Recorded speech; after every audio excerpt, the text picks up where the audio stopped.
Bonjour à tous. Alors moi je suis de Sanofi Vitry et comme l'ensemble de mes camarades ont subi la politique de Sanofi. Aujourd'hui nous sommes rassemblés ici car Sanofi vend le site de Maison Alfort. Murs, machines et travailleurs. En plus la direction menace de sanctions 5 camarades comme ça a été dit précédemment. 4 de la CGT et 1 de FO. Elle voudrait nous faire accepter ces décisions, le doigt sur la couture du pantalon. Eh bien pas question. La violence, c'est elle qui l'emploie, à tout moment, pour nous intimider et nous faire accepter ses choix.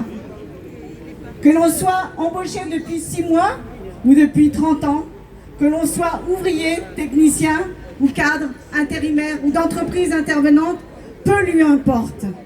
Son souci, c'est de maintenir ses profits. Cette situation nous bouscule pour la bonne raison que nous fabriquons des médicaments. Et nous savons tous que c'est utile à tous.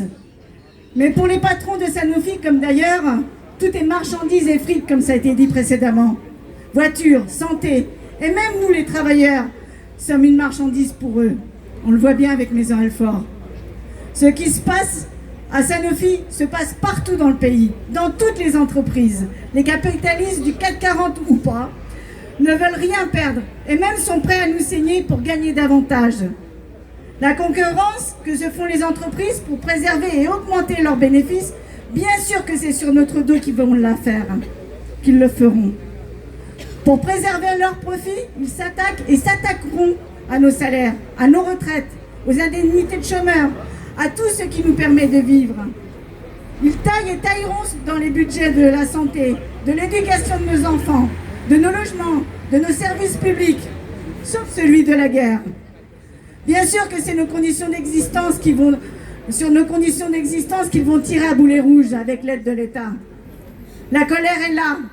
Oui, vous avez raison de ne pas vous laisser faire. Sanofi nous doit des comptes. Il nous doit un boulot jusqu'au bout. Oui, nous avons raison d'être en colère. Raison de vouloir que s'arrête cette descente aux enfers sociales alors que les patrons pleurent la bouche pleine.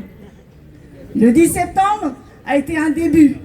Rotaillot lui-même n'a pas fanfaronné devant les plus de 200 000 personnes mobilisées. Alors discutons de comment faire pour gagner cette guerre sociale. Organisons-nous pour que nos luttes aillent au bout et ne soient pas une mascarade comme pour les retraites par exemple.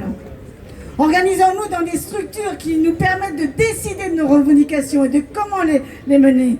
Alors il est grand temps que nous, les travailleurs du public comme du privé, nous tous qui sommes les moteurs de la société, il est grand temps que ce soit cette classe sociale, c'est-à-dire nous tous autour, là, ici, que cette classe sociale prenne la direction de la société, la direction des usines, des hôpitaux, des écoles, etc.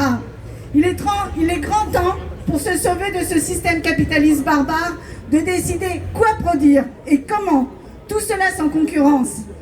En attendant, ne lâchons rien. C'est déjà un début vers ce chemin. Alors camarades, la lutte commence, continuons tous ensemble. À bientôt.